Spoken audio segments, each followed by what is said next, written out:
Joe கிச்சனில் lemon ரசம் எப்படி செய்கிறதுன்னு பார்க்கலாம். எப்பவும் ஒரே மாதிரி ரசம் வைக்கிறதுக்கு இது கொஞ்சம் டிஃப்ரெண்ட்டாக இருக்கும். ரொம்ப டேஸ்டியாகவும் இருக்கும். கண்டிப்பாக இதை அப்படியே ஃபாலோ பண்ணி செஞ்சு பாருங்கள். இந்த லெமன் ரசத்துக்கு தேவையான இன்க்ரீடியன்ட்ஸ் லிஸ்ட் இதில் இருக்குது.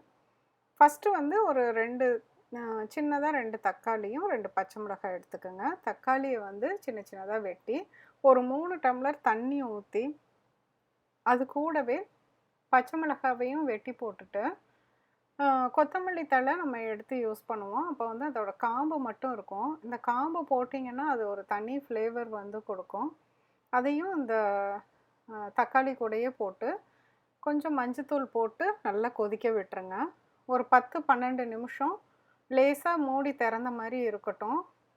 அது கொதிக்கிறதுக்குள்ளர நம்ம கொஞ்சம் சீரகம் மிளகு அரைச்சி வச்சுக்கலாம். இதுக்கு கண்டிப்பாக பூண்டெல்லாம் போடாதீங்க. நார்மல் ரசம் மாதிரி ஆயிரும். பூண்டெல்லாம் போடக்கூடாது. இதுவும் சீரகம் மிளகுமே ரொம்ப கொஞ்சமாக போடுங்க. அரை டீஸ்பூன் மட்டும்தான் நான் போட்டிருக்கேன். அந்த அளவுக்கு போடுங்க. இப்போ தக்காளி கொதிச்சிருச்சு. தக்காளி பார்த்தீங்கன்னா நல்லா வெந்துருச்சு.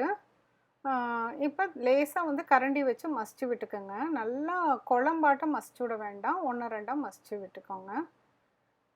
இதில் நம்ம கொஞ்சம் பருப்பு தண்ணி இல்லாட்டி கொஞ்சம் திக்கான பருப்பு வேக வச்சது அதை சேர்த்திக்கோங்க. சேர்த்திட்டு கொஞ்சம் உப்பு போட்டு நல்லா கலந்து விடுங்க. இப்போ தாளிக்கிறதுக்கு கண்டிப்பாக நீங்கள் நெய் போட்டு தான் இதுக்கு தாளிக்கணும். அப்போ தான் அதோட டேஸ்ட்டு கிடைக்கும். 2 டீஸ்பூன் நெய் கொஞ்சம் தாராளமாக விட்டுக்குங்க. அப்புறம் சீரகம், கடுகு, பெருங்காயம், அப்புறம் அரைச்சி வச்ச அந்த சீரக மிளகு தூள் இதை போட்டு நல்லா தாளிச்சிருங்க. நல்லா கொஞ்சம் நிறுத்திட்டு அந்த சூட்லேயே கொஞ்சம் நேரம் அப்படியே கலந்து விடுங்க. கலந்து விட்டுட்டு இப்போ கொதிக்கிற அந்த ரசத்தில் அந்த தாளித்த நெய்யை ஊற்றிருங்க. ஊற்றிட்டு கொஞ்சம் நிறையா கொத்தமல்லி தழை போடுங்க. கருவேப்பிலை இதுக்கு போட தேவையில்லை. கொத்தமல்லி தழையோட ஃப்ளேவர் மட்டும் போதும். இப்போ அடுப்பை ஆஃப் பண்ணிடுங்க.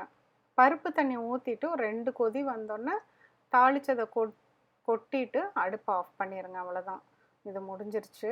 அடுப்பை ஆஃப் பண்ணிவிட்டு அதுக்கப்புறமேலு நம்ம ஒரு லெமனோட ஜூஸ் நான் இதுக்கு ஊற்றிருக்கேன்.